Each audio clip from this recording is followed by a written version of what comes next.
अकाउंट्समधून तुमचे पैसे auto debit होतात काय आणि तुम्हाला कळत सुद्धा नाही की तुम्ही या ऑटो डेबिटच्या ट्रॅपमध्ये अडकलेले आहात. बऱ्याच वेळेला आपण असं होतं की बरेचशा गोष्टींचं सबस्क्रिप्शन घेतो, जसं OTT चॅनेल्स असेल, बरेचसे प्ले स्टोअरवरती ॲप्लिकेशन्स आहेत त्यांचे आपण ऑटो रिन्युअल्स सबस्क्राईब करत असतो.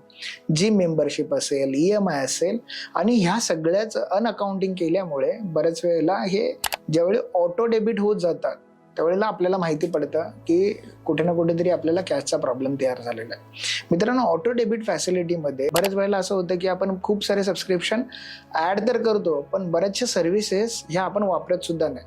मग अशा वेळेला तुम्हाला ऑटो डेबिट मॅन्डेट जे लावलेले असतील त्याची लिस्ट काढा आणि जे अनयूज ॲप्लिकेशन्स असतील, अनयूज सबस्क्रिप्शन जे तुम्ही वापरत असाल ते पहिल्यांदा बंद करा. नाहीतर तुम्हाला समजणार नाही की छोटी छोटी अमाऊंट्स ही कधी मोठी होऊ शकते. बऱ्याच वेळेला हे जे ऑटो डेबिट्स असतात ते ₹99, ₹199, ₹499 अशा पद्धतीचे असतात.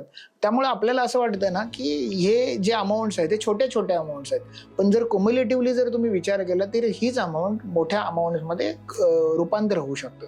त्यामुळे तुमच्या बाबतीत जर असं घडत असेल आणि तुमच्या अकाउंट्समधून काही ऑटो डेबिट्स होत असतील तर ते तुम्ही चेक करा आणि जे अनयूज काही गोष्टी असतील त्या तिथेच थांबवा. अन्यथा हेच एक्सपेन्सेस तुम्ही मोठ्या लेवलवरती जाऊ शकतात आणि तुम्ही एका डेब्टच्या ट्रॅपमध्ये अडकू शकता.